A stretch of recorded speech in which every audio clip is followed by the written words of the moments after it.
I've never seen something look so beautiful. Hey guys, Good Marks Goods here, and today I wanted to show you guys my little sterling win recently. Now, normally my channel is focused on silver plate. I'm not really a sterling buyer. I find that the competition is much more fierce with sterling silver. It really is a dogfight, and it's usually bid pretty close to what you can get out of it. And most buyers of silver and the dealers, they offer you 80%, 75% or so to desperate people who wish to unload their heirlooms, and they send it to a refiner for around 90%, and they're trying to capture that 10% spread. Instead, I just don't like that game. It's stressful, always losing the auctions, and yeah, there's just usually not very much in the way of sterling. Plus, I feel really bad when I send this stuff to a refiner, because I know they destroy it and we lose that beautiful history and craftsmanship. But this time, I was able to capture this lot because the Goodwill grossly misrepresented what they had. It was listed as a very, very generic and nondescript title, which did not do it any justice and ensured that not very many eyeballs went after this lot. Now let me see. I'll look this up really quickly. What did they call this lot? Silverware set. I'll even show you guys. Here is a picture online of the listing, and then the title right there.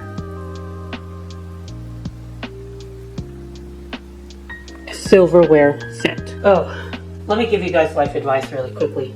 If you ever sell something and you don't know what you're selling, or you don't really have any in-depth knowledge, at the very least, make sure that you show any relevant tags, manufacturer names, model numbers, serial numbers, because people with more knowledge, you'll get their attention and they'll be able to save you for your lack of knowledge. Instead, this employee put hundreds of dollars in worth of sterling silver, just listed it as silverware set, didn't show the sterling marking, so of course it would have gone below expectation. And fortunately, I was just scrolling through listings and found the lot just by happenstance, which tends to happen since I'm on that site quite frequently.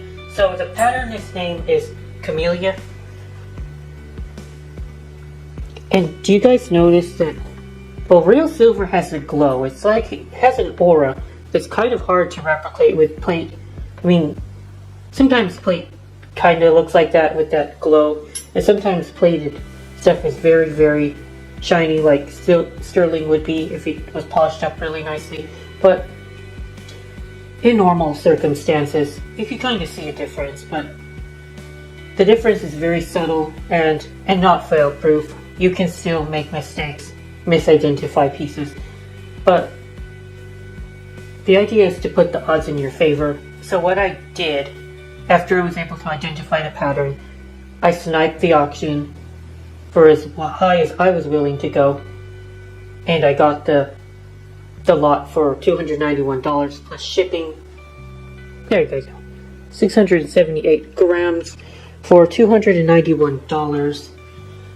If I were to send this off to a refiner at 80% melt of sterling, current prices, let's see. Silver is kind of steady right now. It's surprising. It's having trouble hitting $30 again, but it's staying above 26. So my melt value would be around $488. So the profit is around 180 if I were to melt it down. There seems to be some demand for this pattern. Sterling buyers that are after the patterns, but I'm sure they exist, especially since I found really nice pieces like these soup spoons, which people who have the pattern might not have gotten the soup spoons. So I bet you that these go for a premium over more common pieces like the teaspoons.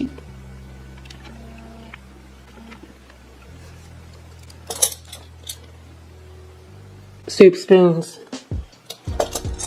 teaspoons, a scalloped sugar spoon. I'm sure that would go for a nice profit above melt. But it is a game of patience again.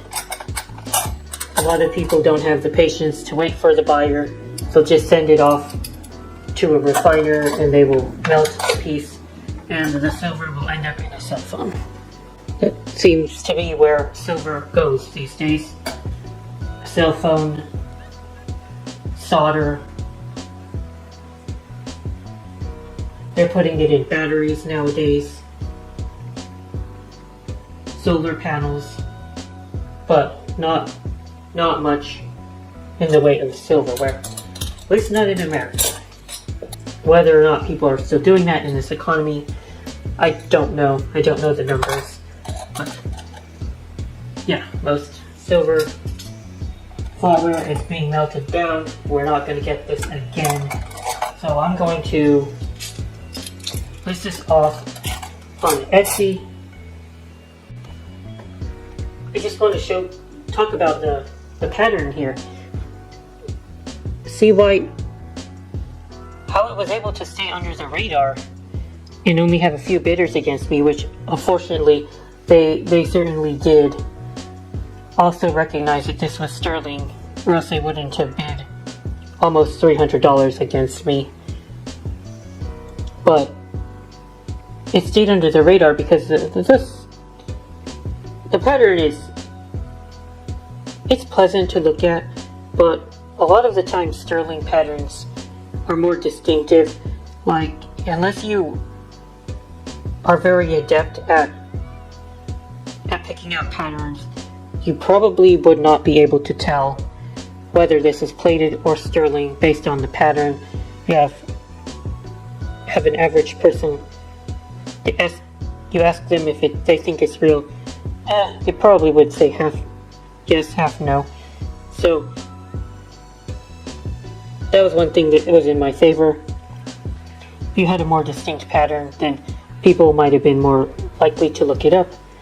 And I've also seen a pattern called Toll Candlelight. Looked very similar to this one. I've also had it slipped by, and they also placed a considerable amount in a generic silver plated box, which was a very nice day as well. So the lot did come with a little bit of silver plating, and most of it was this pattern called Hudson R. Wallace. I do really like R. Wallace as a maker. They do seem to be treated as second rate compared to other makers, but I think that R. Wallace makes some of the best looking patterns, and you've got kind of uncommon pieces. They don't hit the market all the time. Those shrimp cocktail forks. So specialty pieces like shrimp cocktail forks might sit around for a while, but when people buy them, it'll usually turn out pretty well for you. Kind of interesting that we've got two different models of the same pattern here. They're both Hudson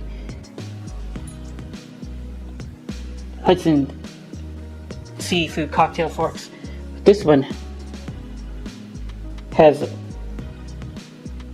the tines are barbed right here, and this one the tines are straight and smooth and on the back, RWNS A1, and on this one, it just says R. Wallace, and then a patent date, patent year. Kind of weird. They're both the same pattern, and I seem to have only one of these pieces that does not have the barbed tine. And then there's also this piece. I'll show you guys this really, really beautiful cream ladle. I think this is a cream ladle. Made by Gorham. Gorham, and there's a patent.